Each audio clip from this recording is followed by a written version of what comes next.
எப்படி எங்க எடப்பாடியார் சிரிச்சு பேசுகிற தலைவனும் வேற யார் இளவலி தெரிஞ்ச ஏற்புடிச்ச பாமரன் இறங்கி கூட வரும் எளிய மக்கள் நாயகன் கண்காட்சி அரசியல முடிக்கணுமே முடிசூடி நல்லாட்சி வேணும்னா வரணும் எங்க எடப்பாடி ஏழைகள் சிரிக்கணும்னா ரெட்டையல ஆடணும் தமிழ்நாடு ஜெயிக்கணும்னா எடப்பாடியார் ஆடணும் ஏழைகள் சிரிக்கணும்னா ரெட்டையல ஆடணும் தமிழ்நாடு ஜெயிக்கணும்னா எடப்பாடியார் ஆடணும் ஏழைகள் சிரிக்கணும்னா ரெட்டையல ஆடணும் தமிழ்நாடு ஜெயிக்கணும்னா எடப்பாடியார் ஆடணும்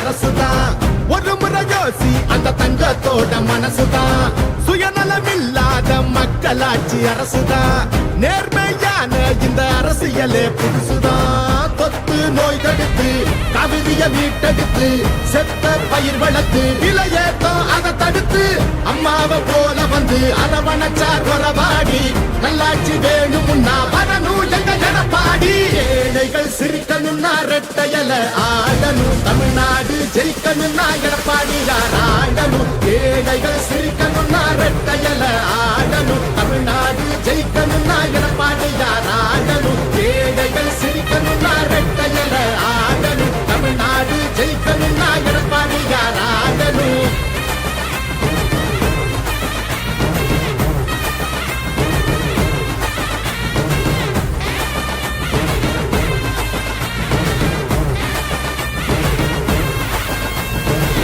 விவசாயி வாழ அந்த குடிமராமத்து எங்க எடப்பாடி போல இங்க கிடைக்குமா சொத்து பொதுவா திங்கிறாங்க ஊரையே வித்து எங்க மனம் ஒரு சிங்கம் நேர்மையின் வித்து இடஒதுக்கீடு வச்சு மாணவனை ஏற வச்சு மாநில செழிக்க வச்சு விவசாயிகளுக்கான ஆட்சி தான் அண்ணனுடைய ஆட்சி விவசாயிகளுக்கான ஆட்சி வாக்குறுதிகள் தந்திருக்கின்றார்கள் அவர்கள் அண்ணன் அவர்கள் வரக்கூடிய ஆட்சியில என்னென்ன கொடுக்க போறார் வந்தவுடனே ஆட்சிக்கு வந்தவுடன் முதலாக அவர் தரப்போவது அனைவருக்கும் 10,000 ரூபாய் அடுத்ததாக குளிர்சாதன பெட்டி பிரிட்ஜ் கொடுக்க இருக்கிறார் அதற்கு அடுத்தபடியாக மாதந்தோறும் பெண்களுக்கு 2,000 ரூபாய் தர இருக்கின்றார் ஒவ்வொரு குடும்பத்திற்கும் அதற்கு அடுத்தபடியாக பெண்களுக்கு என்ன நீ பஸ் இலவசமா கொடுக்கற அதையும் கொடுத்துட்டு நீ என்ன சொல்ற ஓசிங்கிற இந்த ஓசி நீ ஓசிங்கிற நாங்க என்ன சொல்றோம் இந்த விலையில்லா பேருந்து பெண்களுக்கு மட்டுமல்ல ஆண்களுக்கும் தருவோம் அனைத்து இந்திய அண்ணா திராவிட முன்னேற்ற கழகத்தின் ஆட்சியிலே அது மட்டுமா அனைவருக்கும் வீடு இல்லாதவர்களுக்கு வீடை கட்டி கொடுக்கக்கூடிய ஆட்சி அனைத்து இந்திய அண்ணா திராவிட முன்னேற்ற கழகத்தினுடைய ஆட்சி அதற்கு அடுத்தபடியாக கல்விக்கடன் ரத்து செய்யப்படும் அம்மா உணவகம் கொண்டு வரப்படும் எல்லாத்துக்கும் முத்தாய்ப்பாக தாலிக்கு தங்கம் கொடுக்கப்படும் தீபாவளிக்கு பட்டு சேலையும் வேட்டியும் தரப்படும் ஆனா திமுக என்ன சொல்லி இருக்கிறாங்க 8,000 ரூபாய் எப்ப உங்களை பத்தி எங்களுக்கு தெரியாதா கேபிள் டிவி கொடுக்கறேன் இலவச டிவி கொடுக்கறேன்னு கேபிள் கனெக்ஷனுக்கு என்ன பண்ண நீ சுமங்கலி கேபிள்னு நீ கேபிள் டிவி வச்சுட்டு நீ அதுல கனெக்ஷன் கொடுத்து கோடியா கொள்ளையடிச்ச இன்னைக்கு 8,000 ரூபாய் கொடுக்கறேன்னு என்ன செய்வான் அவன் டிவி ஷோரூம் திறந்து அந்த டிவி ஷோரூம்ல தான் நீ வாங்கணும் பொருள் அப்படின்னு சொல்லி அதுலயும் கொள்ளையடிக்க கூடிய ஆட்சியாக இந்த ஆட்சி இருக்கும் மக்களுக்கு இந்த விவரம் தெரியாதா 8,000 ரூபாய் டோக்கன் கொடுத்துட்டு அதுல 2,000 ரூபாய் கூட மக்களுக்கு போய் சேராது மீத காசையெல்லாம் கொள்ளையடிப்பதற்காக ஒரு திட்டத்தை தீட்டக்கூடிய கட்சி தான் திமுக மக்களுக்கு எல்லாம் விவரமா தெரியும் 525 வாக்குறுதிகள் அம்மாவுடைய ஆட்சியில மகளிர் காவல் நிலையம் சிறப்பாக செயல்பட்டது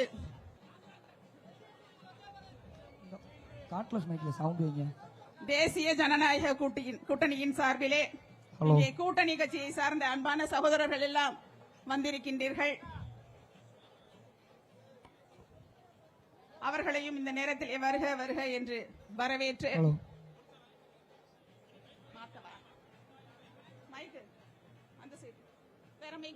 வேற மை கொடுங்க வாங்க ஹலோ.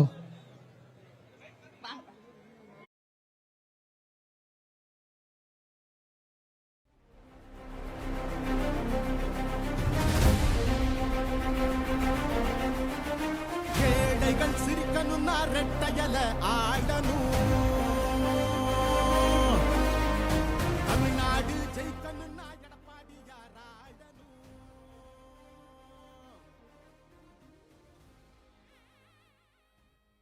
நல்ல பல திட்டங்களை தந்து இன்று அண்ணன் அவர்களிடம் நல்ல பெயர் எடுத்து மீண்டும் இந்த தொகுதியினுடைய சட்டமன்ற வேட்பாளராக வந்து சட்டமன்ற உறுப்பினராக வந்து இந்த பரமக்குடி தொகுதிக்கு நல்லது செய்ய இருக்கக்கூடிய நம்முடைய டாக்டர் அவர்களும் முதுகுளத்தூர் தொகுதியிலே ஏற்கனவே சட்டமன்ற உறுப்பினராக இருந்து நல்லதொரு மக்கள் பணியினை செய்து மக்களிடம் நற்பெயரை எடுத்து இன்று மீண்டும் நம்முடைய கழகத்திலே நற்பெயரை அண்ணன் அவர்களிடம் பெற்று முதுகுளத்தூர் தொகுதியினுடைய சட்டமன்ற வேட்பாளராக வந்து சட்டமன்ற உறுப்பினராக உங்களால் தேர்ந்தெடுக்கப்பட்டு உங்களுக்கு மீண்டும் நல்லதொரு திட்டங்களை தந்து உங்கள் மக்கள் மனங்களிலே இடம்பெறக்கூடியவராக இருக்கக்கூடிய என் அன்பு மாமா மலேசியா எஸ் பாண்டியன் அவர்களும்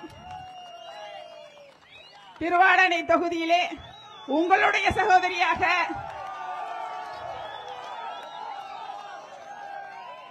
பரமக்குடி நகர் மக்களின் அன்பை பெற்று முதுகுளத்தூர் நகர் மக்களின் ஏகோபித்த அன்பை பெற்று இன்று திருவாடனை தொகுதியிலே இருக்கக்கூடிய அனைத்து தரப்பு மக்களையும் அன்பினை பெறுவதற்காக வந்து நிற்கக்கூடிய எனக்கும் ராமநாதபுரம் சட்டமன்ற தொகுதியிலே பாரதிய ஜனதா கட்சியின் சார்பிலே நிற்கக்கூடிய வேட்பாளருக்கும் சேர்த்து தேசிய ஜனநாயக கூட்டணியின் சார்பிலே நிற்கக்கூடிய அனைத்து வேட்பாளர்களுக்கும் இரட்டை இலையிலும் தாமரை சின்னத்திலும் நீங்கள் வாக்குகளை பெருவாரியாக தர வேண்டும் என்று கேட்டு அண்ணன் அவர்கள் வந்து விடுவார்கள். அவருக்காக என்னுடைய பேச்சை முடித்து இதே அப்படி எப்படி நிக்கிறீங்களோ அதோட அமைதியா நீங்க நின்றணும். இன்னும் ஒரு சில மணித்துளிகளில் வந்து விடுவார்கள்.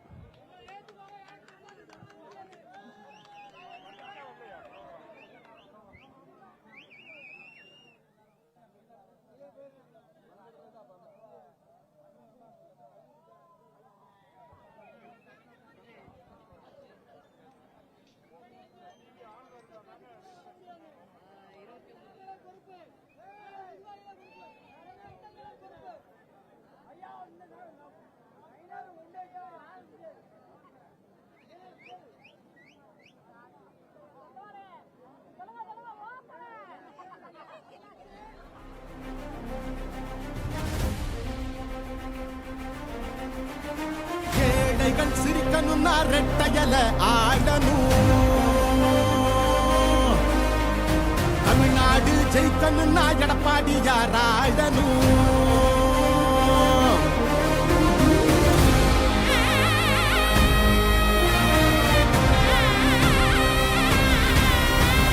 புரட்சி தலைவர் படி எங்க எடப்பாடியார், சிரிச்சு பேசுகிற தலைவனு வேறையார். புரட்சி தலைவர் படி எங்க எடப்பாடியார், சிரிச்சு பேசுகிற தலைவனு வேறையார். இளவலி தெரிஞ்ச ஏற்புடிச்ச பாமரன், இறங்கி கூட வரும் எளிய மக்கள் நாயகன். கண்டாட்சி அரசியல முடிக்கணுமே முடிசூடி, நல்லாட்சி வேணும்னா வரணும் எங்க எடப்பாடி. ஏழைகள் சிரிக்கணும்னா ரெட்டையல ஆடணும், தமிழ்நாடு ஜெயிக்கணும்னா எடப்பாடியார் ஆடணும். ஏழைகள் சிரிக்கணும்னா ரெட்டையல ஆடணும், தமிழ்நாடு ஜெயிக்கணும்னா எடப்பாடியார் ஆடணும். ஏழைகள் சிரிக்கணும்னா ரெட்டையல ஆடணும், தமிழ்நாடு ஜெயிக்கணும்னா எடப்பாடியார் ஆடணும்.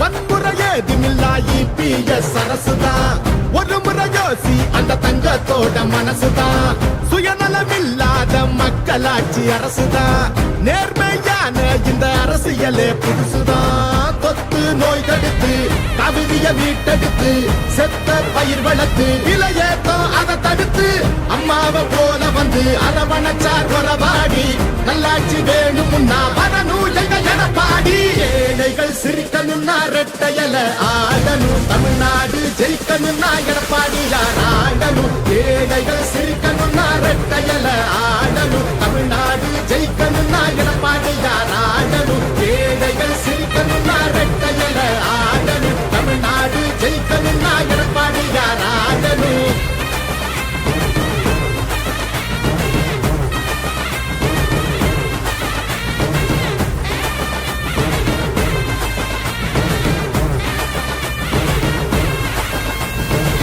அடிதடி இல்லாம அமைதியாக மாறணுமே ஏழைங்க முகத்தில் தான் சிரிப்பு சத்தம் ஏறணுமே போத ஒழியணுமே கல்வி ஒளி தெரியணுமே பெண்களை பாதுகாத்து மீண்டும் சிறகு விரியணுமே மாற்றம் புறந்திடவே மாநிலமே சிறந்திடவே வெற்றி பாதையில மீண்டும் நம்ம நடந்திடவே அம்மாவை போல வந்து அரவணைச்சார் உறவாடி நல்லாட்சி வேணும்னா வரணும் எங்க எடப்பாடி ஏழைகள் சிரிக்கணும்னா ரெட்டையல ஆடணும் தமிழ்நாடு ஜெயிக்கணும்னா எடப்பாடியார் ஆடணும் ஏழைகள் சிரிக்கணும்னா ரெட்டையல ஆடணும் தமிழ்நாடு ஜெயிக்கணும்னா எடப்பாடியார் ஆடணும் ஏழைகள் சிரிக்கணும்னா ரெட்டையல ஆடணும் தமிழ்நாடு ஜெயிக்கணும்னா எடப்பாடியார் ஆடணும் ஏழைகள் சிரிக்கணும்னா ரெட்டையல ஆடணும் தமிழ்நாடு ஜெயிக்கணும்னா எடப்பாடியார் ஆடணும் ஏழைகள் சிரிக்கணும்னா ரெட்டையல ஆடணும் தமிழ்நாடு ஜெயிக்கணும்னா எடப்பாடியார் ஆடணும் நல்லாட்சினா எடப்பாடியார் தான்.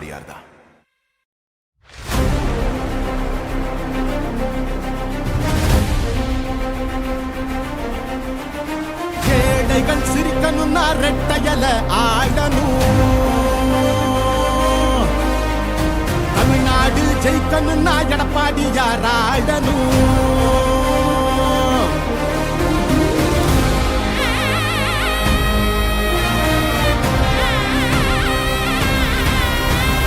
புரட்சி தலைவர் வழி எங்க எடப்பாடியார் சிரிச்சு பேசுகிற தலைவனு வேறையார் புரட்சி தலைவர் வழி எங்க எடப்பாடியார் சிரிச்சு பேசுகிற தலைவனு வேறையார் இளவலி தெரிஞ்ச ஏற்புடிச்ச பாமரன் இறங்கி கூட வரும் எளிய மக்கள் நாயகன் கண்டாட்சி அரசியல முடிக்கணுமே முடிசூடி நல்லாட்சி வேணும்னா வரணும் எங்க எடப்பாடி ஏழைகள் சிரிக்கணும்னா ரெட்டையல ஆடணும் தமிழ்நாடு ஜெயிக்கணும்னா எடப்பாடியார் ஆடணும் ஏழைகள் சிரிக்கணும்னா ரெட்டையல ஆடணும் தமிழ்நாடு ஜெயிக்கணும்னா எடப்பாடியார் ஆடணும் ஏழைகள் சிரிக்கணும்னா ரெட்டையல ஆடணும் தமிழ்நாடு ஜெயிக்கணும்னா எடப்பாடியார் ஆடணும்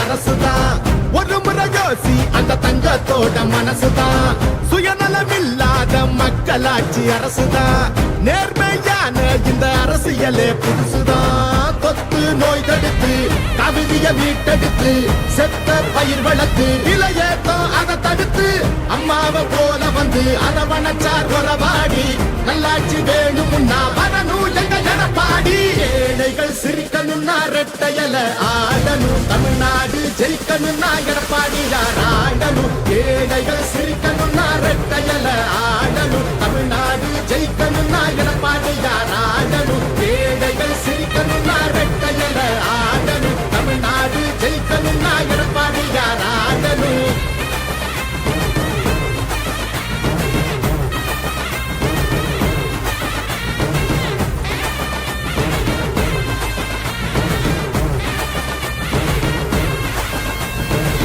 விவசாயி வாழ அந்த குடிமர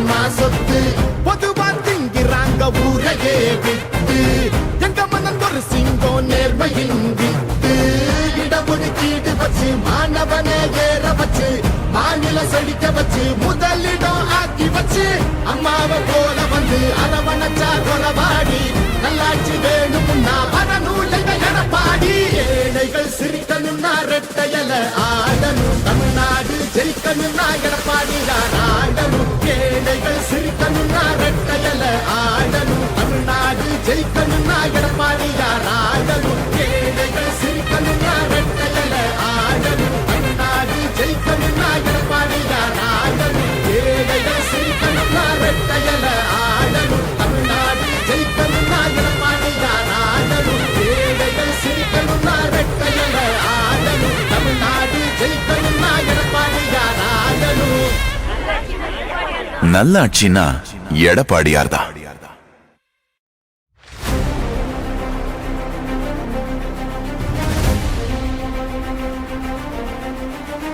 ஏழைகள் சிரிக்கணும்னா ரெட்டையல ஆடணும் தமிழ்நாடு ஜெயிக்கணும்னா எடப்பாடியார் ஆடணும்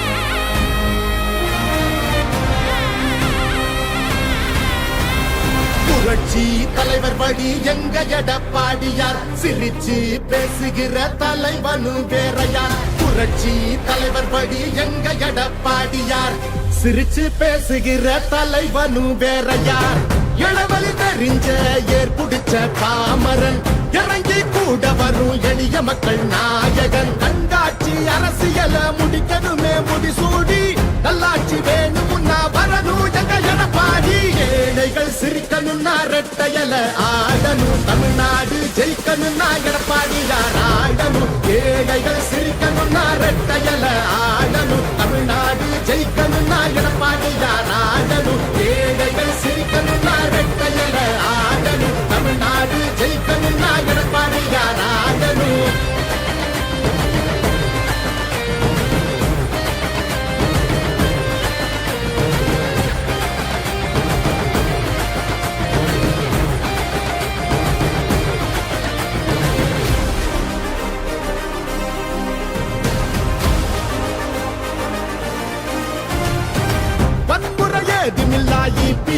அரசுதான் ஒரு முறை யோசி அந்த தங்கத்தோட மனசுதான் சுயநலமில்லாத மக்களாட்சி அரசுதான் நேர்மையான இந்த அரசியலே புதுசுதான் தொத்து நோய் தடுத்து கவிதைய மீட்டெடுத்து செத்த பயிர் வளர்த்து இளையேத்தம் அதை தடுத்து அம்மாவை போல வந்து அரவணைச்சார் கொலவாடி நல்லாட்சி வேணும்னா வரணும் எங்க எடப்பாடி ஏழைகள் சிரிக்கணும்னா ரெட்டையல ஆடணும் தமிழ்நாடு ஜெயிக்கணும்னா எடப்பாடியார் ஆடணும் ஏழைகள் சிரிக்கணும்னா ரெட்டையல ஆடணும் தமிழ்நாடு ஜெயிக்கணும்னா எடப்பாடியார் ஆடணும் ஏழைகள் சிரிக்கணும்னா ரெட்டையல ஆடணும் தமிழ்நாடு ஜெயிக்கணும்னா எடப்பாடியார் ஆடணும்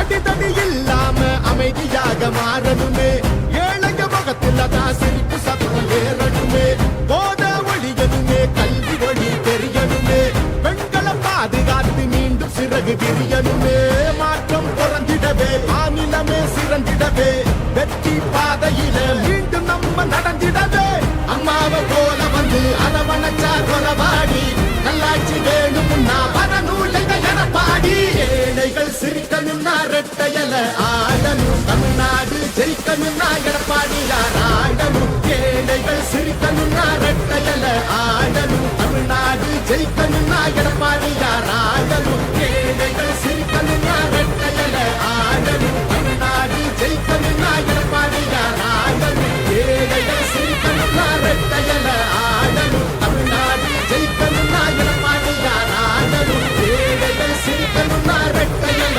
ஆடணும் தமிழ்நாடு ஜெயிக்கணும்னா எடப்பாடியார் ஆடணும் நல்லாட்சினா எடப்பாடியார்தான்.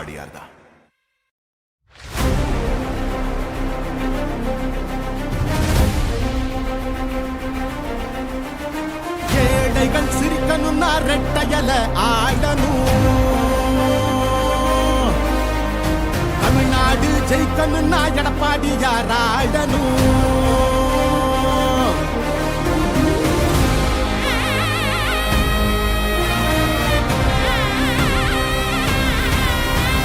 புரட்சி தலைவர் வழி எங்க எடப்பாடியார், சிரிச்சு பேசுகிற தலைவனு வேறையார். புரட்சி தலைவர் வழி எங்க எடப்பாடியார், சிரிச்சு பேசுகிற தலைவனு வேறையார்.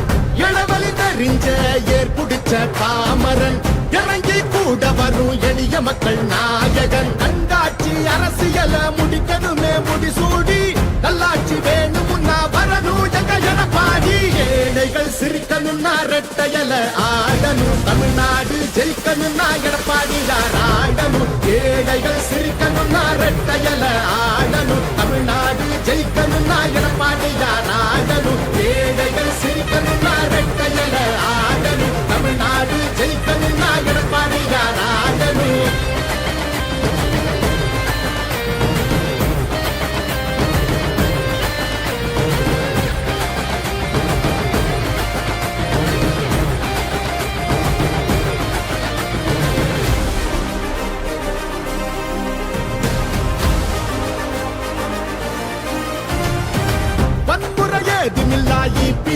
அரசுதான் ஒரு முறை யோசி, அந்த தங்கத்தோட மனசுதான்.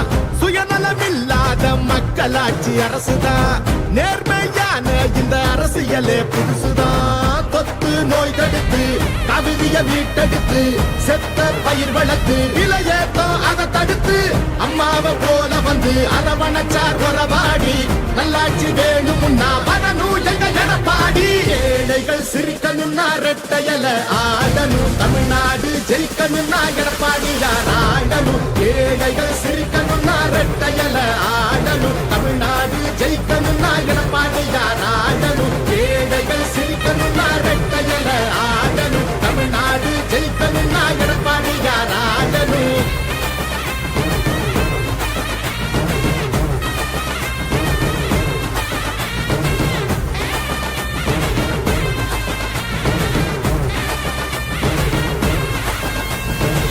விவசாயி வாழ அந்த குடிமராமத்து, எங்க எடப்பாடி போல இங்க கிடைக்குமா சொத்து? பொதுவா திங்கிறாங்க ஊரையே வித்து, எங்க மனம் ஒரு சிங்கம் நேர்மையின் வித்து.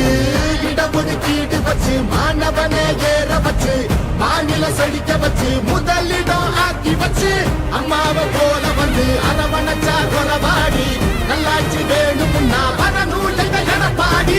ஏழைகள் சிரிக்கணும்னா ரெட்டையல ஆடணும். தமிழ்நாடு ஜெயிக்கணும்னா எடப்பாடியார் ஆடணும். ஏழைகள் சிரிக்கணும்னா ரெட்டையல ஆடணும். தமிழ்நாடு ஜெயிக்கணும்னா எடப்பாடியார் ஆடணும்.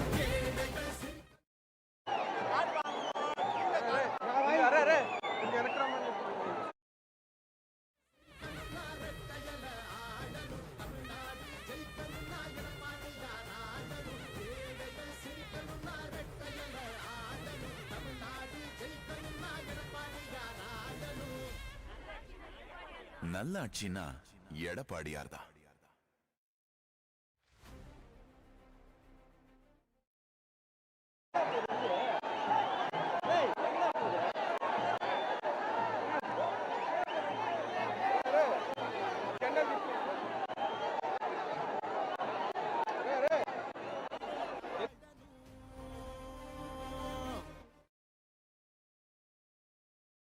Halo, halo.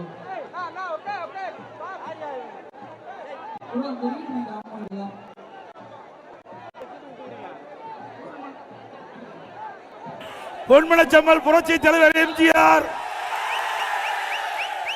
இதே புரட்சி தலைவி அம்மா இருவரும் தலைவர்களை வணங்கி. தம்பி அந்த கொஞ்சம் அந்த பேனர் கொஞ்சம் கீழே இறக்குங்கப்பா. கொடி அந்த பக்கம் கொஞ்சம் இறக்குங்க தம்பி. கொஞ்சம் கொடி இறக்குங்க தம்பி. தம்பி கொஞ்சம் கொடி இறக்குங்க தம்பி.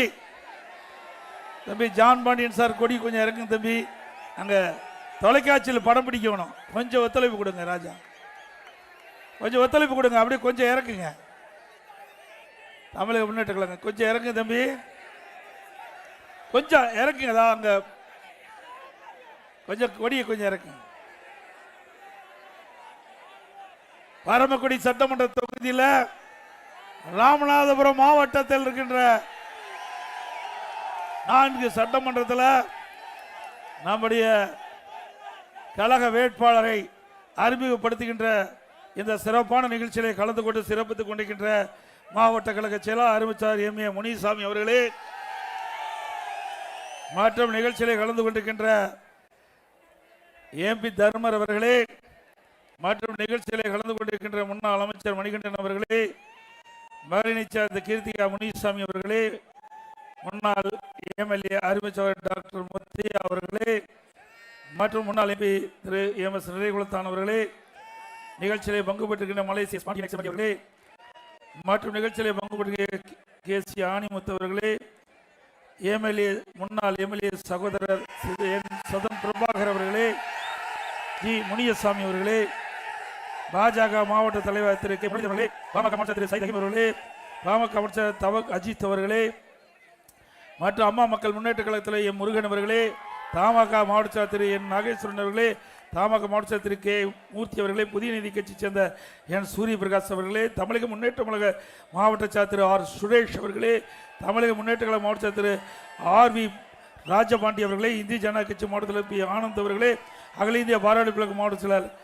வீரபெருமாள் அவர்களே, மருது சேதனை மாவட்ட செயலர் திரு S விக்னேஷ் அவர்களே, தென்னாட்சி மக்கள் கட்சி நிறுவனத்தில் S கணேஷ் அவர்களே, நேதாஜி சுரேஷ் சேனை மாவட்ட செயலர் திரு G சரவணகுமார் அவர்களே, தென்னாட்டு பார்வர்ட் பிளாக் கட்சி ராமநாதபுரம் மாவட்ட செயலர் திரு சசிகுமார் அவர்களே, அகில இந்திய விடுதலை சிங்கங்கள் கட்சி மாநிலத்திற்கு K குமரதேசியன் அவர்களே, மற்றும் நிகழ்ச்சியில் பங்கு பெற்றிருக்கின்ற கழகத்தினுடைய பல்வேறு பொறுப்புகள் இருக்கின்ற நிர்வாகிகளே,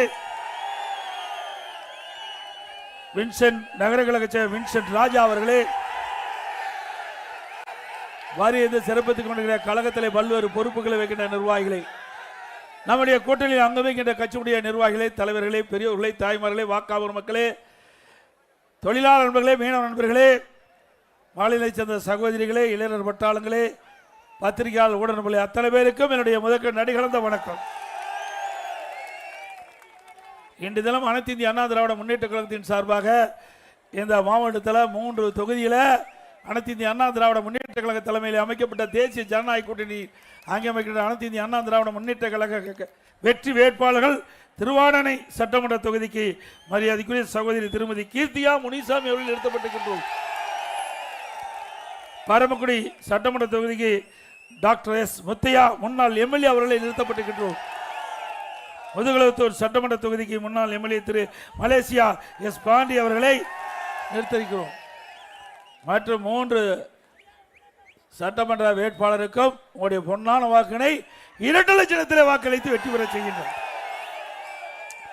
ராமநாதபுரம் சட்டமன்ற தொகுதியில் பாரதிய ஜனதா கட்சிக்கு ஒதுக்கப்படுகின்றது. அந்த கட்சியில் போட்டியிடுகின்ற வேட்பாளருக்கு தாமரை சின்னத்திலே வாக்களித்து வெற்றி பெற செய்கின்றனர். இன்னைக்கு மரியாதைக்குரிய திருமதி கீர்த்திகா முனிசாமி அவர்கள் எங்களுடைய கழகத்திலே பொறுப்பிலே வைக்கின்றார்கள். அவர் கழகக்காக அரும்பாடுபட்டுக் கொண்டிருக்கின்றார்கள். ஏற்கனவே 2 முறை போட்டியிட்டு வெற்றி வாய்ப்பு இழந்தவர். இந்த முறை நிச்சயமாக அவருக்கு ஒரு நல்ல வாய்ப்பை தந்து திருவாடனை சட்டமன்ற தொகுதியிலே மக்கள் பணி செய்ய, உங்கள் கூப்பிட்ட குரலுக்கு ஓடோடி வந்து உதவி செய்ய அவருக்கு ஒரு வாய்ப்பை தாருங்கள் என்று அன்போடு இந்த நேரத்தில் கேட்டுக்கிறேன். மரியாதைக்குரிய டாக்டர் S முத்தையா அவர்கள் ஏற்கனவே சட்டமன்ற உறுப்பினர் இருந்து பணியாற்றியவர். இந்த தொகுதியில் பல்வேறு திட்டங்கள் வருவதற்கு உறுதுணையாக விளங்கியவர் டாக்டர் முத்தையா அவர்கள் மீண்டும் போட்டியிடுகிறார். உங்களுக்கு தேவையான திட்டங்களை இந்த பகுதிக்கு கொண்டு வருவதற்கு அவர் துணை நிற்பார். அவருக்கு உங்களுடைய ஆதரவை தாருங்கள் என்ற நேரத்தில் தெரிவித்து, திரு மலேசிய S பாண்டி அவர்கள் ஏற்கனவே சட்டமன்ற உறுப்பினர் பணியாற்றியவர், முதுகுளத்தூரில் நிற்கிறார். அவரும் மக்களுக்காக தொண்டாற்றக்கூடிய, சேவை ஆற்றக்கூடிய நற்குணம் உடைத்தவர். கூப்பிட்ட குரலுக்கு ஓடோடி வந்து மக்களுக்கு உதவி செய்யக்கூடிய நல்ல பண்புடைய திரு மலேசியா பாண்டி அவர்களுக்கும் 3 பேருக்கும் 2 லட்சத்திலே வாக்களித்து வெற்றி பெற செய்யும். நம்முடைய சின்னம் பொன்மலைச்சம்மல் புரட்சி தலைவர் MGR சின்னம், அம்மாவின் சின்னம், ஏழைகளின் சின்னம், மீனவர்களின் சின்னம், தொழிலாளர்களின் சின்னம், மக்களின் சின்னம், வெற்றி சின்னம். வாக்களிப்பீர் இரட்டலைக்கு.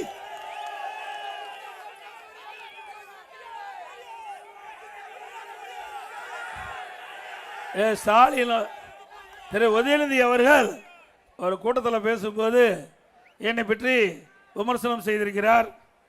மோடியின் முரட்டு பக்தன் எடப்பாடியாம். மோடியின் முரட்டு பக்தன் எடப்பாடியாம் கண்டுபிடிச்சிருக்கார். நோபல் பரிசு கொடுத்துடலாம். கொடுக்கலாம் இல்லைங்க. நாட்டில் எவ்வளவு பிரச்சனை இருக்கு அதை பத்தி எல்லாம் கவலைப்படாத. இதை பேசி நேரத்தை வீணடிக்கிறதா இன்றைய துணை முதலமைச்சருடைய கதையா இருக்குது. திரு உதயநிதி அவர்களே, உங்க தாத்தா யாருக்கு முரட்டு பக்தரா இருந்தார் என்று நாட்டு மக்கள் அறிவார். அவருடைய தாத்தா யாரு? திரு கருணாநிதி அவர்கள். திரு உதயநிதி அவர்களுடைய தாத்தா திரு கருணாநிதி அவர்கள் யாருக்கு முரட்டு பக்தரா இருந்தார் என்று நாட்டு மக்கள் அறிவார்கள்.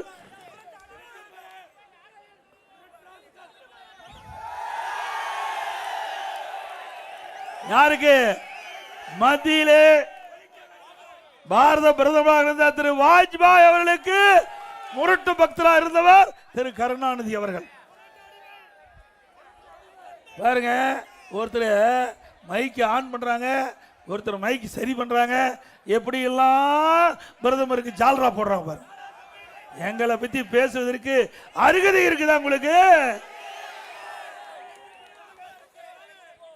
உங்க தாத்தா டெல்லிக்கு போகும்போதெல்லாம் ஏதாவது காரியத்தோட தான் போவார். தமிழ்நாட்டு மக்களுக்காக போக மாட்டார், குடும்ப மக்களுக்காக போவாரு. இன்றைக்கு மத்தியிலே ஆட்சிக்கு வருகின்ற பொழுது திமுகவும் காங்கிரஸ் வெற்றி பெற்று மத்தியிலே இருக்கின்ற பொழுதும் சரி, பாரதிய ஜனதா திமுக வெற்றி பெற்று மத்தியிலே இருக்கின்ற பொழுதும் பதவிக்காக ஓடோடு வருவார், மக்களுக்காக போனதாக கிடையாது. திரு கருணாநிதி அவர்கள் மக்களுடைய பிரச்சனைக்காக புதிய திட்டத்துக்காக பெறுவதற்காக டெல்லி போன சரித்திரமே கிடையாது. குடும்ப உறுப்பினர்களுக்கு பதவி வாங்குவதற்கு டெல்லி போவார். இல்லாவிட்டா டூச்சி ஸ்பெக்டர் ஊழல், அந்த துறையுடைய அமைச்சர் திரு கருணாநிதி அவருடைய மகள் யார் என்று உங்களுக்கு தெரியும், திரு உதயநிதி அவருடைய அத்தை. ரெண்டு பேரும் சிறையிலே அடைக்கப்படுகிற நிலை வருகின்ற பொழுது மத்தியிலே ஓடி கெஞ்சி கூத்தாடி யார் காலிலே விழுந்தார் என்று நாட்டு மக்கள் அறிவார்கள். திரு உதயநிதி அவர்களே, என்னுடைய அண்ணா திமுக சேர்ந்து 1974 நான் கட்சியில் சேர்ந்தேன். எனக்கு 20 வயசு இருக்கும்போது கட்சியில் சேர்ந்தேன். நான் கிட்டத்தட்ட 51 ஆண்டு காலம் அந்த கட்சியில் இருக்கிறேன். உங்க வயசு 48 தான். உதயநிதியோட வயசு 48 தான் நான் நினைக்கிறேன். ஆக எங்களுடைய அரசியல் அனுபவம் கூட உங்களுக்கு வயசு கிடையாது. வரம்பு மீறி பேசினால் அதற்கு தகுந்த பல்லடியை நான் மட்டுமில்ல எங்க தொண்டரே உங்களுக்கு கொடுப்போம். இன்றைக்கு இந்த அங்க பாருங்க, ஜான் பாண்டியன் சார் இருக்கிற கொடி பறக்குது இல்ல? எதனால பறக்குது? காற்றடிக்கும் போது பறக்குது. தம்பி இது கொஞ்சம் காற்றடிக்கிறதுனால பறக்குது. காற்று கண்ணுக்கு தெரியுதா? தெரியுதுங்களா? கண்ணுக்கு தெரியாத காற்றில் கூட ஊழல் செய்கின்ற ஒரே கட்சி திமுக கட்சி. டூச்சி ஸ்பெக்டர் ஊழல் அலைக்கற்றை விட்டு ஊழல் செய்த கட்சி எங்களை பற்றி பேசுவதற்கு எந்த அருகதையும் இல்ல. தம்பி கீழே புடி தம்பி, மேல டிவி எடுக்கிறேன். இன்றைக்கு இந்தியாவிலேயே பல மாநிலம் இருக்குது. ஊழலுக்காக கலைக்கப்பட்ட ஒரே அரசாங்கம் திமுக அரசாங்கம். உண்மைதானே? ஊழலுக்காக கலைக்கப்பட்ட அரசாங்கம். ஊழல் என்றால் திமுக, திமுக என்றால் ஊழலில் ஊற்றுக்கண் திமுக, ஊழலில் ஊற்றுக்கண். எங்களை பத்தி பேசுவதற்கு உங்களுக்கு என்ன யோகி இருக்குது, என்ன தகுதி இருக்குது? இந்த 5 ஆண்டு காலமா collection commission corruption, collection commission corruption இதுதானே செஞ்சுட்டு இருந்தீங்க. நாட்டு மக்களை பற்றி கவலைப்பட்டீங்களா? என்ன திட்டத்தை கொண்டாந்தீங்க? இந்த ராமநாதபுரம் மாவட்ட மக்களுக்கு என்ன திட்டத்தை கொண்டாந்தீங்க? நான் முதலமைச்சர் இருந்தேன் 4 ஆண்டு 2 மாத காலம் பிரம்மாண்டமான அரசு மருத்துவக் கல்லூரி மருத்துவமனை கொண்டாந்து இந்த மாவட்ட மக்களுக்கு நன்மை செஞ்சேன். பிரம்மாண்டமான சட்டக்கல்லூரி கொண்டாந்தேன். 2 கல்லூரிகள், பிரமாதமான கல்லூரி, 400 கோடி. தம்பி கொடி கீழே பிடிப்பேன் தம்பி. 2 கல்லூரி, 400 கோடியில் ஒரு கல்லூரி, 125 கோடியில் சட்டக்கல்லூரி. 2 கல்லூரியும் இந்த மாவட்ட மக்கள் நலன் பெற வேண்டும், இந்த மாவட்டங்கள் ஏற்றம் பெற வேண்டும். இந்த மாவட்டம் பின்தங்கிய மாவட்டமாக இருக்கின்ற காரணத்தினால இதை வளர்ச்சி பெறுகின்ற ஒரு சூழலை உருவாக்குவதற்காக 400 கோடியை பார்க்கல, இந்த மாவட்ட மக்களுடைய நன்மையை நாங்கள் பார்த்தோம். இந்த மாவட்ட மக்களுக்கு நல்ல வளர்ச்சி கிடைக்க வேண்டும் என்பதில் அரசு மருத்துவக் கல்லூரி மருத்துவமனை கொண்டு வந்த அரசு அதிமுக அரசு திறந்து வைக்கிற இன்னமோ நாம கஷ்டப்பட்டு கொண்டாந்தோம். இவர் திறந்துட்டு போயிட்டார். ஸ்டிக்கர் ஒட்டி திறந்துட்டு போயிட்டார். நாம் பெற்ற பிள்ளைக்கு பேர் வச்சுட்டு போயிட்டார். அதை பெருசா பேசிட்டு இருக்கார். சட்டக்கல்லூரி 125 கோடியில சட்டக்கல்லூரி கொண்டாந்துருக்கார். அது மட்டும் இல்ல, இந்த பகுதி வறட்சியான பகுதி. இந்த வறட்சியான பகுதியில் விவசாயி பெருங்குடி மக்கள் வளம் பெற வேண்டும், விவசாய வளர்ச்சி அடைய வேண்டும், விவசாயிகள் வளமோடு நலமோடு வாழ வேண்டும், விவசாய தொழிலாளிக்கு தேவையான வேலைவாய்ப்பு கிடைக்க வேண்டும் என்பதற்காக காவிரி குண்டாறு வைகை திட்டத்தை கொண்டு வந்து அதை நிறைவேற்றுகின்ற பணி முற்பட்ட போது அதை அப்படியே கிடப்புல போட்டீங்க. 14,000 கோடி தமிழகத்தில் 14,000 கோடி எந்த திட்டத்துக்கு மாநில அரசு நிதி ஒதுக்கீடு சரித்திரம் கிடையாது. இதுவரை பல அரசாங்கம் இருக்குது. 73 ஆண்டு காலத்துக்கு மேலாக பல ஆட்சி புரிந்தவர்கள் ஒரே திட்டத்திற்கு 14,000 கோடி மாநில அரசாங்க நிதியிலிருந்து நிதி ஒதுக்கீடு சரித்திரம் கிடையாது. நானும் ஒரு விவசாயி என்ற முறையிலே விவசாயிகள் செழிப்போடு வாழ வேண்டும், விவசாய தொழிலாளிக்கு தினந்தோறும் வேலை கிடைக்க வேண்டும் என்ற அடிப்படையில் மாநில அரசாங்க நிதியிலிருந்து 14,000 கோடி நிதி ஒதுக்கீடு செய்யப்பட்டு முதற்கட்டமாக காவிரி குண்டாறு வைகை திட்டத்துக்கு நானே நேரடியாக வந்து புதுக்கோட்டையில் அடிக்கல் நாட்டினேன். பணி துவங்கப்பட்டது. வேண்டுமென்ற திட்டமிட்ட அரசியல் கார்ப்பரேஷன் காரணமாக விவசாயிகளுக்கு பெறக்கூடிய நன்மை கூட தடுத்து நிறுத்திய மக்கள் விரோத ஆட்சி தேவையா? விவசாயிகள் விரோத ஆட்சி தேவையா? அதில் என்ன உனக்கு அரசியல் காழ்ப்புணர்ச்சி தேவை? விவசாயிகள் பிழைக்கின்றார்கள், பொதுமக்களுக்கு தேவையான குடிநீர் கிடைக்கிறது, விவசாயத்துக்கு தேவையான நீர் கிடைக்கிறது. இது அற்புதமான திட்டம் அல்லவா? அந்த திட்டத்தை உண்மையான முதலமைச்சராக இருந்தால், நாட்டு மக்கள் மீது அக்கறை கொண்ட முதலமைச்சராக இருந்தால், விவசாயிகள் மீது அக்கறை கொண்ட முதலமைச்சராக இருந்தால், குடிநீர் பிரச்சனை இந்த மக்களுக்கு எந்த காலகட்டத்தில் வராத நிலை உருவாக்க வேண்டும் என்பதற்காக கொண்டு வரப்பட்ட திட்டத்தை முடக்கலாமா? திரு ஸ்டாலின் அவர்களே, எந்தெந்த திட்டத்தை முடக்கிறீங்களோ அந்த திட்டமெல்லாம் மக்கள் அதனோடு மீண்டும் அதிமுக ஆட்சி அமையும், திட்டம் தொடரும். எந்த கொம்பனாலும் காவிரி குண்டாறு வைகை திட்டத்தை நிறுத்த முடியாது. மக்கள் துணையோடு அதை நிறைவேற்றிய தீர்வேன். அதே போல இன்றைக்கு அப்பாவும் மகனும் சேர்ந்துட்டாங்கப்பா. அப்பா ஸ்டாலினும் மகன் உதயநிதியும் அடிக்கிற ரூட்டி கொஞ்சம் நஞ்சம் இல்லை. எப்ப பார்த்தாலும் வி முகம் தான் டிவியில் வரும். திமுக கட்சியில் இருக்கிற அமைச்சர் முகமெல்லாம் வரவே வராது. வருதா? அதுதான் சொல்றேன், குடும்ப ஆட்சிக்கு முற்றுப்புள்ளி வைக்கின்ற தேர்தல் இந்த சட்டமன்ற தேர்தல். செய்வீங்களா? வாரிசு அரசியலுக்கு முற்றுப்புள்ளி வைக்கின்ற தேர்தல் சட்டமன்ற தேர்தல் செய்வீர்களா?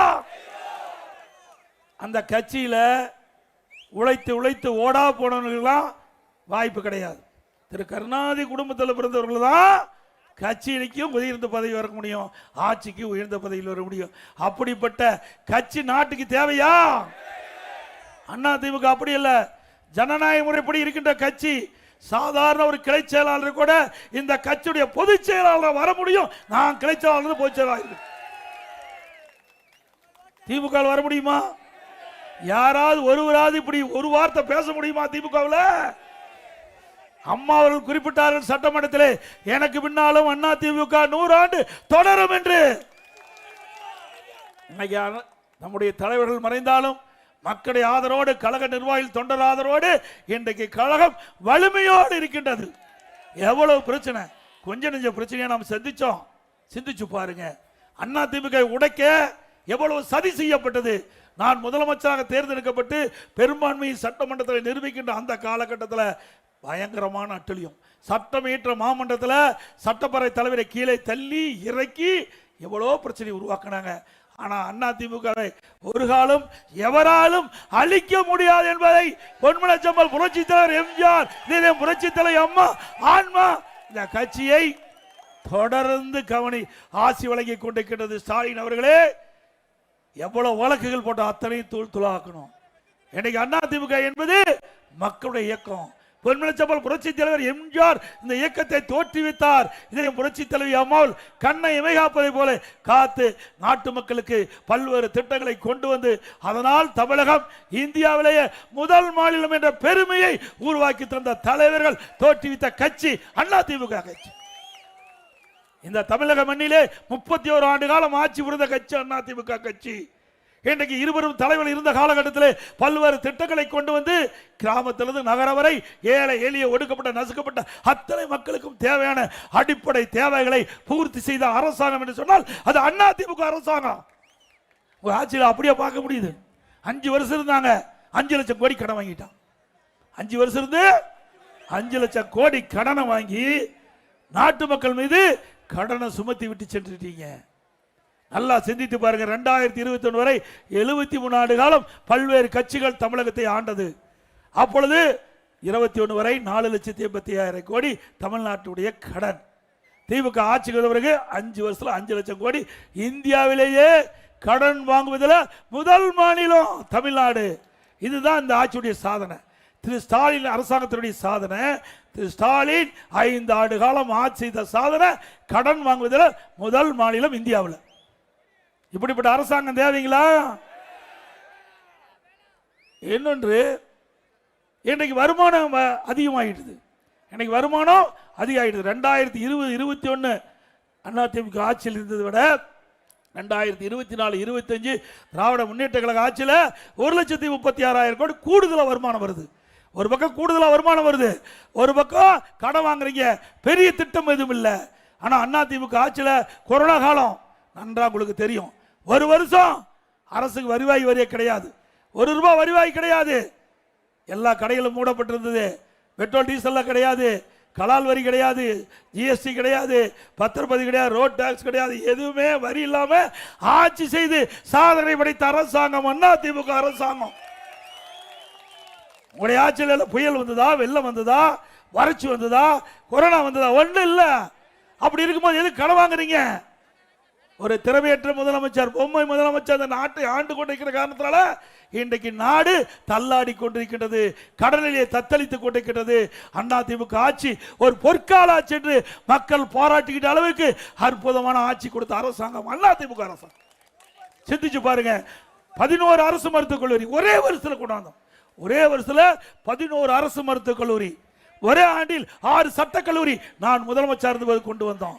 2011-2021 வரை அனைத்து இந்திய அண்ணா திராவிட முன்னேற்ற கழக ஆட்சியில் கிராமத்திலிருந்து நகர வரை ஏழை எளிய ஒடுக்கப்பட்ட நசுக்கப்பட்ட தாழ்த்தப்பட்ட மக்கள், அவருடைய மாணவருடைய குழந்தை, அந்த மாணவ மாணவி குறைந்த கட்டத்தில் உயர்கல்வி படிக்க வேண்டும் என்ற அடிப்படையில் 68 கலை மற்றும் அறிவியல் கல்லூரி கொடுத்திருக்கிறோம். 68 கலை மற்றும் அறிவியல் கல்லூரி, 21 பாலிடெக்னிக் கல்லூரி, 4 பொறியியல் கல்லூரி, 4 வேளாண்மை கல்லூரி, 5 கால்நடை கல்லூரி ஆராய்ச்சி நிலையம், இப்படி பல கல்லூரிகளை திறந்து நாட்டிலேயே உயர்கல்வி படிப்பதில் முதல் மாநிலம் என்ற பெருமையை நாங்கள் உருவாக்கி தந்தோம். ஒரு நாடு வளர்ச்சி அடைய வேண்டும் என்றால் கல்வியிலே சிறந்து வழங்க வேண்டும். அப்படி கல்வியிலே சிறந்து வழங்குவதற்கு அதிமுக ஆட்சியை சான்று. 2019-20 100க்கு 52 பேர் உயர்கல்வி படிச்சாங்க. இன்னைக்கு 100க்கு 48 பேர் படிக்கிறாங்க. இந்த ஆட்சியுடைய லட்சணம் எப்படி இருக்குன்னு பாருங்க. அதிமுக ஆட்சி கல்வி வளர்ந்தது, திமுக ஆட்சி கல்வி இன்றைக்கு படுபாதாளத்தில் போயிட்டு இருக்குது. இன்றைக்கு திராவிட முன்னேற்ற கழகம் அதிமுக ஆட்சியில் தொடங்கப்பட்ட மேல்நிலை பள்ளிகள்லாம் மூடிட்டு இருக்கிறாங்க. 200 பள்ளிகளை மூடிட்டாங்க.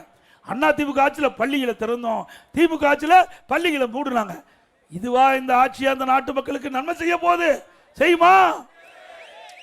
ஏங்க, படிக்கிற குழந்தைகளுக்கு ஒரு நல்ல கல்வி கொடுக்க என்பதற்காக நாங்கள் மேல்நிலை பள்ளி திறந்தா சட்டமன்றத்தில் பேசுகிறார் கல்வி அமைச்சர், நீங்கள் நிறைய திறந்துட்டு போயிட்டீங்க, அதனால் எங்களால் நடத்த முடியல, அதனால் மூடிட்டுங்கிறார். இப்படிப்பட்ட ஆட்சி தேவையா? நம்முடைய ஏழை எளிய குழந்தைகள் அந்த பகுதியிலேயே மேல்நிலை பள்ளியிலே படித்து உயர்கல்வி படிக்க வேண்டும் என்ற அடிப்படையில் நாங்கள் மேல்நிலை பள்ளி திறந்தா திமுக ஆட்சியில் மேல்நிலை பள்ளியை மூடுறாங்க. அது மட்டும் இல்லை, இன்றைக்கு சட்ட ஒழுங்கு அடியோடு சீர்கிட்டு விட்டது. உண்மைதானே? மக்கள் நடமாட முடியுதா? வீதியில பெண்கள் நடமாட முடியுதா? சிறுமிகள் பத்திரமா பாதுகாக்க வேண்டிய நிலை வந்துட்டது. ஒவ்வொருவரும் நம்முடைய குழந்தைகளை நாம தான் பாதுகாக்க வேண்டும். நம்முடைய செல்வம் குழந்தை செல்வம். அப்படிப்பட்ட குழந்தையை கூட பாதுகாப்பு இல்லாத ஒரு அரசாங்கம் தேவைங்களா? 2 வயசு சிறுமி கூட இந்த ஆட்சியில் விட்டு வைக்கல. பாலியல் சீண்டலுக்கு அந்த பெண் குழந்தை படுகொலை செய்யப்பட்டிருக்கிறாங்க. விளாத்தி குளத்தில் பள்ளி மாணவி அவர்களை பாலியல் வன்கொடுமை செய்யப்பட்டு கொலை செய்யப்பட்டிருக்காங்க. காவல் நிலையத்துக்கு போய் புகார் கொடுக்குறாங்க, பெற்றோர் எடுத்துக்கல. அன்று காணாது போன அன்று மாலையே புகார் கொடுக்குறாங்க, எடுக்கல. அடுத்த நாள் காலையில் புகார் கொடுக்குறாங்க, எடுக்கல. பிறகு பெற்றோரே அந்த குழந்தையை தேடி கண்டுபிடிச்சு அந்த குழந்தை படுகொலை செய்யப்பட்டு அதை கண்டுபிடித்த பிறகுதான் போலீஸ் போய் வழக்கு பதிச்சு. இப்படிப்பட்ட ஆட்சி தேவைங்களா? இதெல்லாம் எதனால் நடக்குது? கஞ்சா விற்பனை, கஞ்சா போதை ஆசாமிகள் செய்கின்ற அத்துழியும் கொஞ்சம் நஞ்சம் இல்ல. கஞ்சா போதை அந்த ஆசாமிகள் என்ன செய்வது என்றே தெரியாம கொலை, கொல்ல, திருட்டு, வழிப்பறி, பாலியல் கொடுமை நடக்காத நாளே இல்லை. தொலைக்காட்சி அப்பெல்லாம் திறந்தா தங்கம் என்ன விலை, வெள்ளி என்ன நிலவா சொல்லுவாங்க, அதில் வந்து விளம்பரப்படுத்துவாங்க. இப்போ கொலை நிலவரம் என்னன்னு தான் வருது. நம்முடைய செய்தித்தாள்லையும் நம்முடைய ஊடகத்திலையும் கொலை நிலவரம் என்ன என்ற நிலைதான் இந்த ஆட்சியிலே பார்க்க முடியாது. ஆக இப்படிப்பட்ட ஆட்சி தொடர வேண்டுங்களா? அதே போல 2021 சட்டமன்ற பொதுத் தேர்தலில் திராவிட முன்னேற்ற கழகம் 525 அறிவிப்புகள் வெளியிட்டாங்க. 4% அறிவிப்பு கூட இது வரைக்கும் நிறைவேற்றல. மீண்டும் இப்போ அறிவிப்பு வெளியிட்டார். ஏற்கனவே அறிவித்த அறிவிப்புகள் முக்கிய அறிவிப்பு, நம்முடைய இளைஞர்கள் மாணவர்கள் வங்கியில் வாங்கி கடன் ரத்து பண்ணாங்களா? கேஸ் சிலிண்டருக்கு மானியம் மாதந்தோறும் 100 ரூபா கொடுத்தாங்களா? குடும்ப அட்டைக்கு 1 கிலோ சக்கரை கூடுதலாக வழங்கினாங்களா? பெட்ரோல் டீசல் விலை குறைச்சாங்களா? 100 நாள் வேலை திட்டத்தை 150 நாளாக உயர்த்தப்படும் சொன்னாங்களா? உயர்த்தினாங்களாமா? ஆக அத்தனையும் பொய். நிறைய திட்டம், கொஞ்சம் லஞ்சம் இல்லை, நிறைய திட்டத்தை அறிவிச்சாங்க. மக்களை ஏமாற்றி வாக்குகளை பெற்று ஆட்சிக்கு வந்து அந்தர்பட்டி எடுத்தாங்க. அது மட்டுமல்ல, நீட் தேர்வுக்கு விதிவிலக்கு பெறணும்னு சொன்னாங்க, பெற்றாங்களா? உதயநிதி நீட் விலக்கு பெறுவதற்கு ரகசியம் இருக்குன்னு சொன்னாரு, ரகசியத்தை சொன்னாரா? சொன்னாரு. போனவருக்கு அப்பா சொல்லிட்டார். சட்டமன்றத்தில் உச்சநீதிமன்றம் தீர்ப்பு இருக்கின்ற காரணத்தினால நீட்டுக்கு விதிவிலக்கு பெற முடியாது, சட்டமன்றத்தில் போட்டு உடைச்சிட்டார். இதைத்தாயா நாங்களும் 2021 சொன்னோம். உச்சநீதிமன்ற தீர்ப்பின்படி தான் மாநில அரசு நடக்க முடியும், நீட்டுக்கு விதிவிலக்கு பெற முடியாத சூழ்நிலை ஏற்பட்டு விட்டது. அதுவும் அங்கே இருக்கின்ற காங்கிரஸ் கட்சி சேர்ந்த மூத்த வழக்கறிஞர் இதுக்கு வாதாடி இந்த பிரச்சனையை உருவாக்கிட்டாங்கன்னு தெளிவாக சொன்னோம். ஆனால் பெற்றோர்களையும் மாணவர்களையும் ஏமாற்றி திராவிட முன்னேற்ற கழகம் ஆட்சிக்கு வந்தால் நீட்டுக்கு விலக்கு பெற முடியும் என்ற ஒரு தவறான செய்தியை பரப்பி வாக்குகளை பெற்று ஆட்சிக்கு வந்த அந்தர்பட்டி அடித்த அரசாங்கம் திமுக அரசாங்கம். யாரு கொண்டு வந்தது? 2010 டிசம்பர் 21 நோட்டிபிகேஷன். காங்கிரஸ் ஆட்சி மத்தியிலே, அந்த காங்கிரஸ் ஆட்சியிலே திமுக எம்பி எங்க பகுதி நாமக்கல் பகுதியை சேர்ந்த காந்தி செல்வன் சுகாதாரத்துறை இணையமைச்சர். அந்த காலகட்டத்தில் தான் நான் நீட்டை அறிமுகம் செய்யறாங்க. கொண்டு வந்ததும் அவிதான், எதுக்குறதும் அவிதான். எப்பேற்பட்ட ஆளுகன்னு பாருங்க. நாட்டு மக்களை எப்படியெல்லாம் ஏமாற்றுகிறார் என்பதை சிந்திங்க. இப்படி நாட்டு மக்களை ஏமாற்றுகின்ற கட்சி இந்த நாட்டுக்கு தேவையா?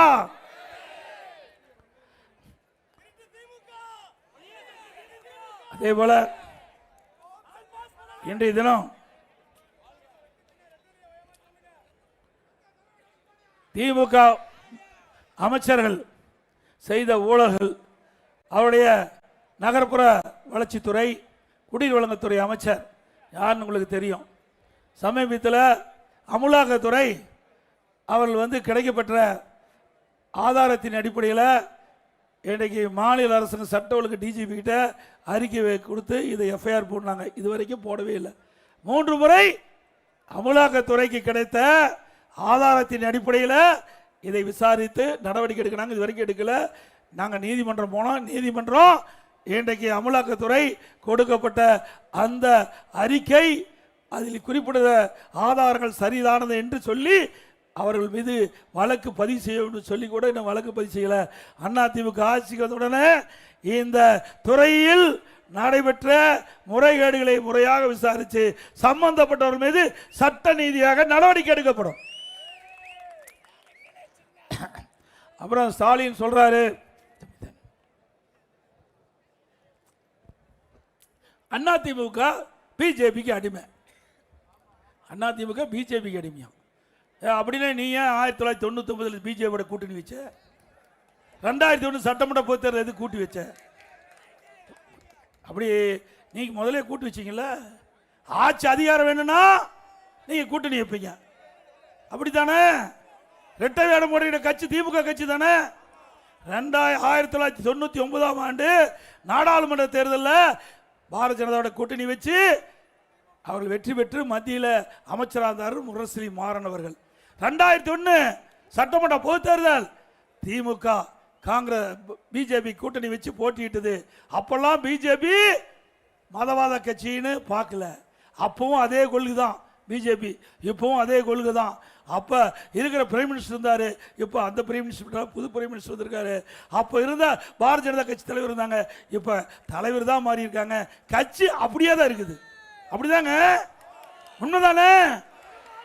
ஆனால் ஸ்டாலின் என்ன நினைச்சா, எதிர்கட்சியாக இருக்கும்போது பிரைம் மினிஸ்டர் சென்னைக்கு வந்தார்.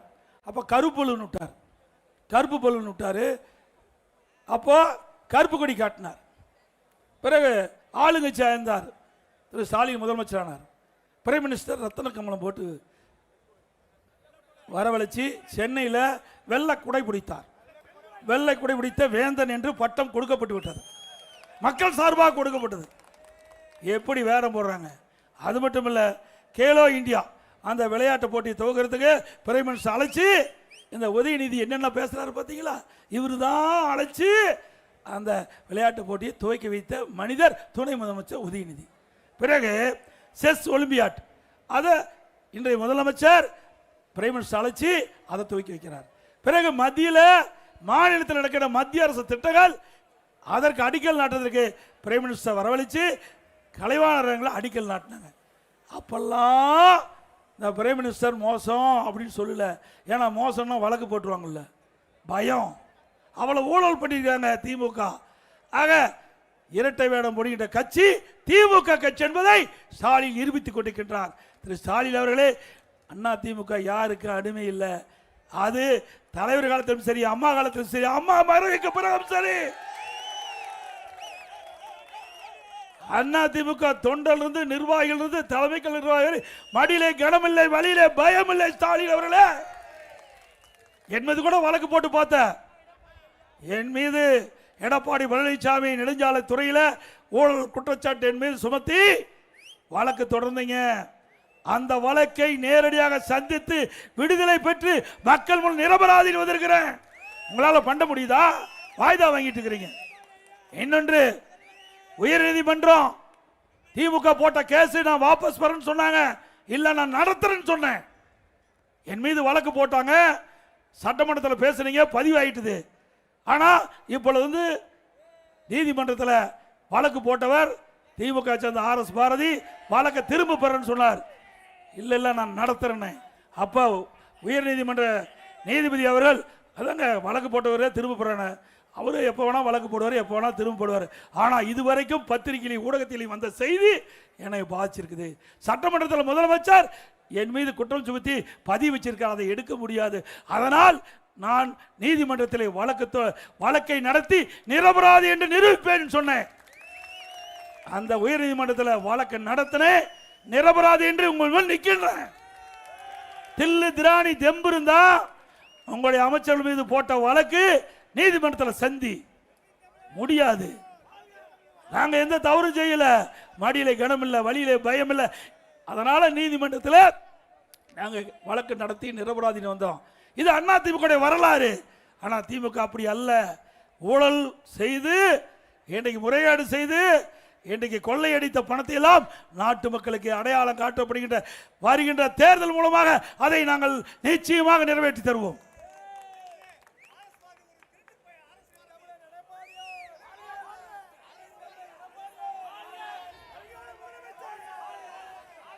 அதோட நேற்று பெய்த மழையில் இன்று முளைத்த காளான். நேற்று பெய்த மழையில் இன்று முளைத்த காளான் யாரு? திரு உதயநிதி. நீங்க எவ்வளவு பேசினாலும் நாங்க கேட்டுக்கணும். நாங்க பேசினா நீங்க எதிர்க்கு கூட கொடுப்பீங்க. இனிமேல் எங்களுடைய தொண்டனே உங்களுக்கு தகுந்த பதிலடி கொடுப்பார். கொடுப்பீங்களா?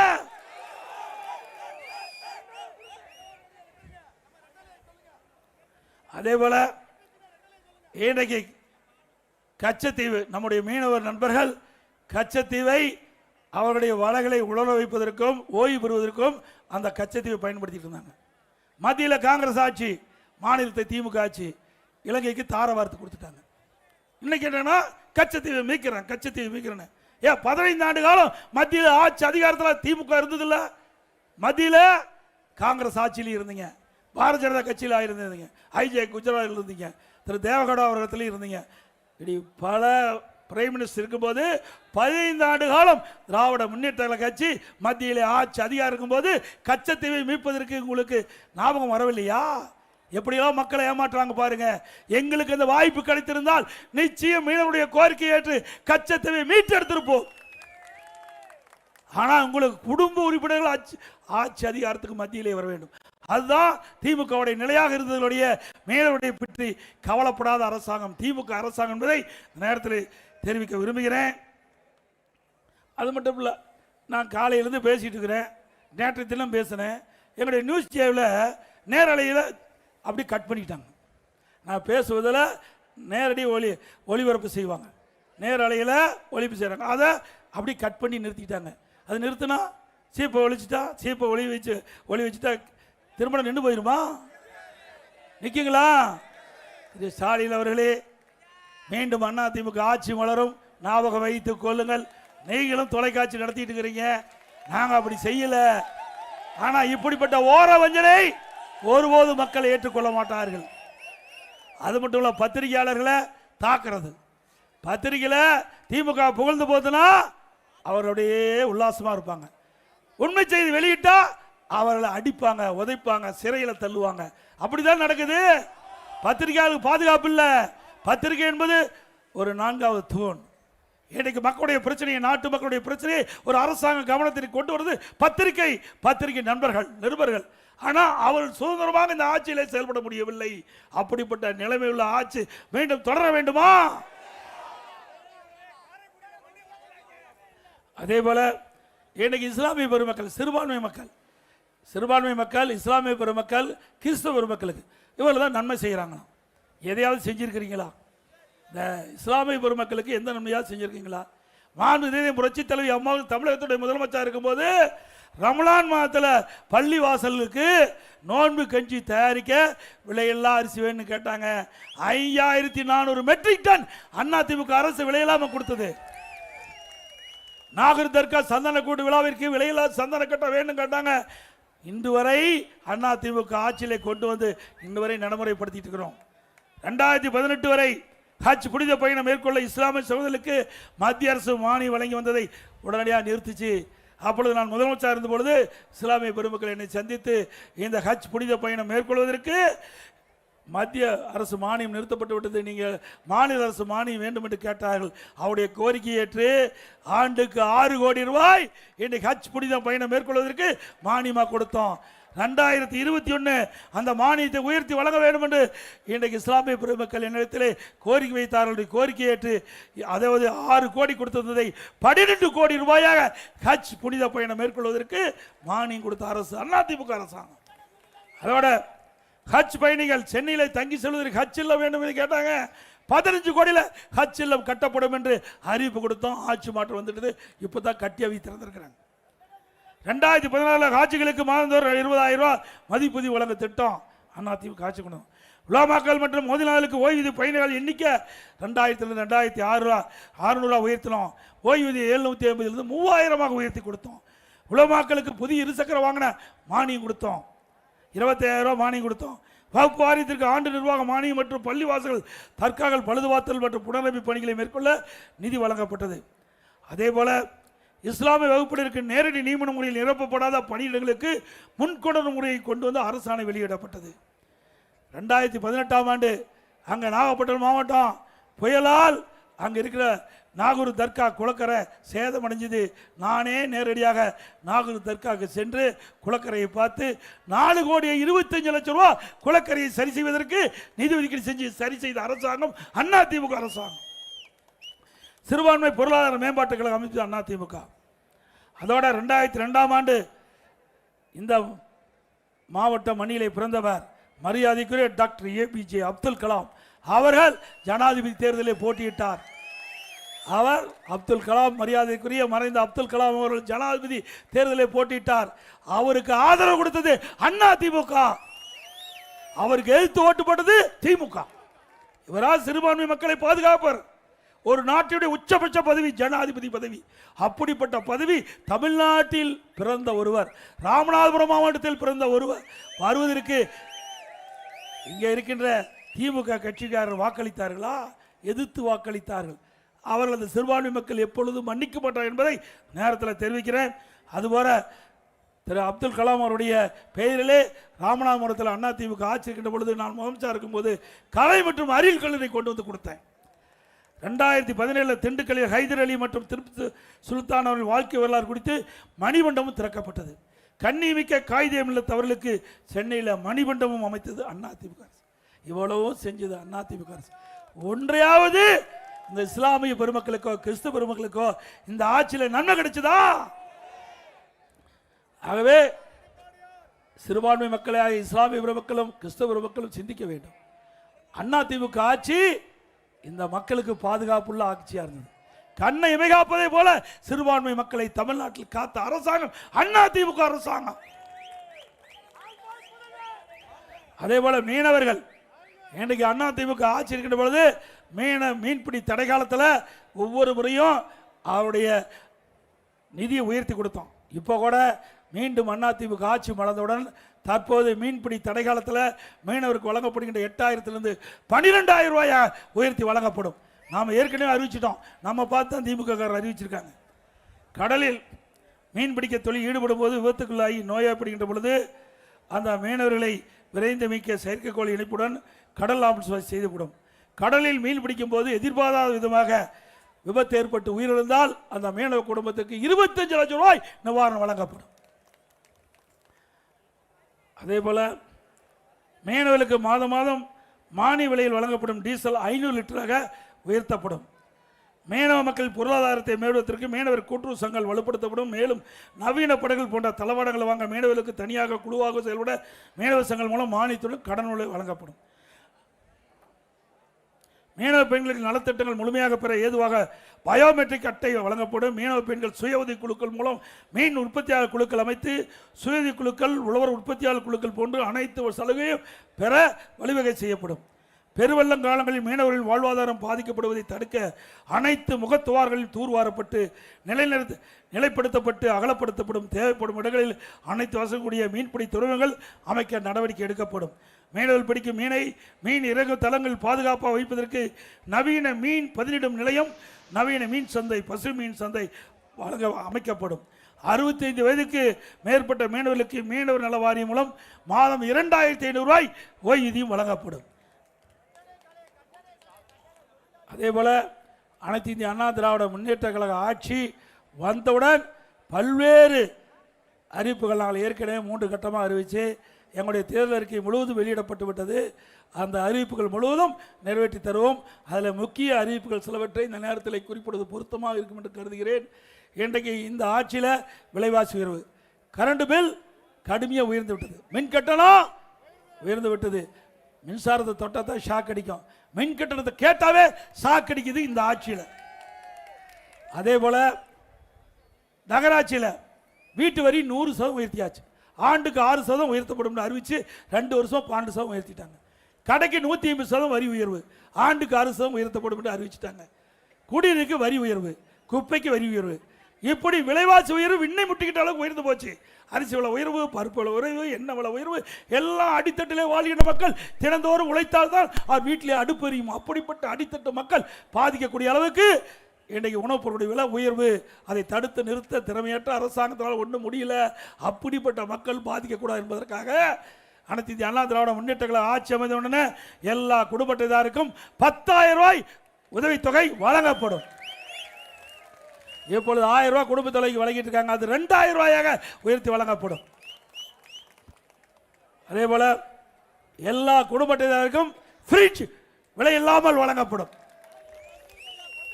வேலைக்கு செல்லும் மகளிருக்கு 25,000 மானியத்துடன் அம்மா இருசக்கர வாகனம் 5 லட்சம் பெண்களுக்கு வழங்கப்படும். ஒவ்வொரு குடும்பத்திற்கும் ஆண்டுக்கு 3 சிலிண்டர் விலை இல்லாமல் வழங்கப்படும். ஒவ்வொரு ஆண்டு தைப்பொங்கல் போதும் பொங்கல் தொகுப்போடு 1000 ரூபாய் பொங்கல் பரிசு வழங்கப்படும். ஒவ்வொரு தீபாவளி என்றும் பெண்களுக்கு பட்டு புடவை வழங்கப்படும். அதோட இப்படி மகளிருக்கு கட்டணம் இல்லாமல் நகர பேருந்தில் பயணம் செய்கிறாங்க. அதிமுக ஆட்சி ஒரு ஆண்களும் நகர பேருந்தில் கட்டணம் இல்லாமல் பயணம் செய்யலாம். ஆட்டோ ஓட்டுநர் அவர் சங்கத்தில் பதிவு செய்யப்பட்டு புதிய ஆட்டோ வாங்கினா 75,000 மானியம் வழங்கப்படும். இன்றைக்கு குடும்ப அட்டைக்கு விலையில் அரிசி வழங்குறாங்க. அதிமுக ஆட்சி அமைந்த உடனே இன்றைக்கு அரிசி விலையெல்லாம் வழங்குவது போல விலையில்லா பருப்பு, விலையில்லா எண்ணெய் அனைத்து குடும்ப அட்டைதாரருக்கும் வழங்கப்படும். அதே போல கட்டிட தொழிலாளர்கள் அவர்கள் கட்டிட பணியில் ஈடுபட்டிருக்கிற பொழுது ஏதாவது உயிரிழப்பு ஏற்பட்டால் அந்த குடும்பத்துக்கு 25 லட்சம் ரூபாய் நிவாரணம் வழங்கப்படும். கட்டிட தொழிலாளருக்கு வழங்கப்படும். அந்த கட்டிட தொழிலாளர் படுகாயமடைந்தால் அந்த படுகாயமடைந்த அந்த சிகிச்சை பெறுகின்ற கட்டணம் முழுவதும் அரசாங்கமே செலுத்தும். இப்படி பல திட்டங்கள் அதிமுக ஆட்சியிலே நிறைவேற்றி தரப்படும் என்று சொல்லுகிறேன். அதே போல இன்றைக்கு நம்முடைய மாணவர்கள் வங்கியில் வாங்கிய கல்வி கடன் தள்ளுபடி செய்யப்படும். விவசாயிகள் கூட்டுறவு சங்கத்தில் வாங்கிய பயிர்க்கடன் தள்ளுபடி செய்யப்படும்.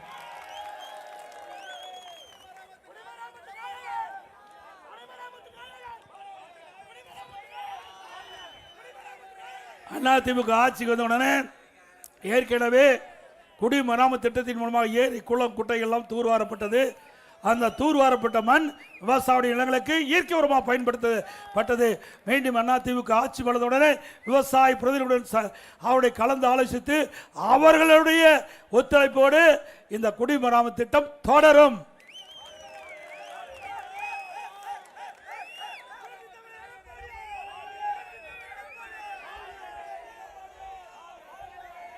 அதிமுக ஆட்சியில் பல்வேறு திட்டங்களை நாங்கள் நிறைவேற்றி கொடுத்திருக்கிறோம். எப்பொழுது பார்த்தாலும் திரு ஸ்டாலின் பேசுகிறார், அதிமுக ஆட்சி 10 ஆண்டு காலம் தமிழகத்தில் நடந்தது, எந்த திட்டத்தையும் கொண்டு வரவில்லை என்ற ஒரு பச்சை பொய்யை எல்லா கூட்டத்திலும் பேசி வருகிறார். அதுக்கு பதில் சொல்லிக்கிட்ட விதமாக அனைத்து இந்திய அண்ணா திராவிட முன்னேற்ற கழக ஆட்சியில் ராமநாதபுரம் மாவட்டத்தில் என்னென்ன திட்டங்கள் கொண்டு வந்து சாதனை படைத்தோம் என்ற விவரங்களை மக்களிடத்தில் எடுத்துச் சொல்வது எங்களுக்கு கடமை. அதன்படி ராமநாதபுரம் மாவட்டம் மூக்கையூரில் மீன்பிடி துறைமுகம் 130 கோடி ரூபாயில் இன்றைக்கு கட்டப்பட்டது. ராமநாதபுரம் மாவட்டம் களிமண்குண்டு கிராமம், முல்லைமனை கிராமம் மற்றும் தொண்டி கிராமங்களில் 6 கோடி மதிப்பீட்டில் உட்கட்டமைப்பு வசதிகள் மேம்படுத்தப்பட்டன. அதேபோல் அருள்மிகு ராமசுவாமி திருக்கோயில் பக்தர்கள் தங்குவதற்கு வசதியாக கட்டப்பட்ட யாத்திரிகள் நிவாஸ் 25 கோடியில் கட்டி முடித்து அந்த பக்தர்களுக்கு தங்குவதற்கு வசதி செய்து கொடுக்கப்பட்டது. தனுஷ்கோடி அரிச்சல் முனைக்கு சாலை அமைத்து சுற்றுலாவை மேம்படுத்தப்பட்டது. அதே போல் இன்றைக்கி மத்திய அரசாங்கம் தொடர்ந்து வலியுறுத்தினோம். பாம்பன் பாலம், அந்த ரயில்வே பாலம் பழமையாக இருந்தது, அதை புதுப்பிக்க வேண்டும் என்று கோரிக்கை வைத்த 510 கோடியில் 110 ஆண்டுகள் பழமை வாய்ந்த அந்த பாம்பன் பாலத்தை புதிய பாலமாக ரயில்வே பாலம் அமைத்து கொடுத்தது மத்திய அரசாங்கம்.